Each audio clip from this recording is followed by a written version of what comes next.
son op die vlaktes gebrand, toe die trekkers kamp opgespan. Gebede styg uit tent en hart, 'n gelofte en geloof apart. Met krag van God, geweer en griet, staan manne reg, hul neem hul stand, teen honderde drome van swart man, maar hul vrees nie dood of gevaar.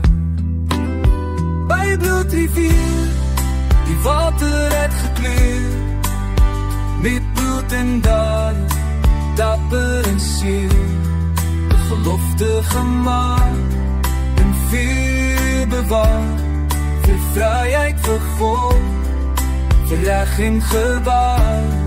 Ons sal onthou, ons sal gedenk, die dag toe geloof syne kom bring. Sondagse stilte, geweerslaggroep, dapper gees in elke groep.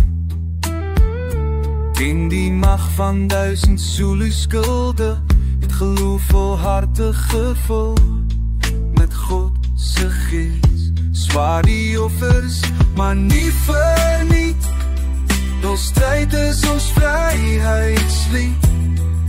Die wagtyd van Zulu was groot, maar die mag van gebed en geloof was so dood. By bloedrivier, die water het gekleur, met bloed en David, dapper en seer, gelofte gemaak, en vuur bewaar, vir vryheid, vir God, vir reg en gewaar. Ons sal onthou, ons sal gedenk, die dag toe geloof syne kom bring.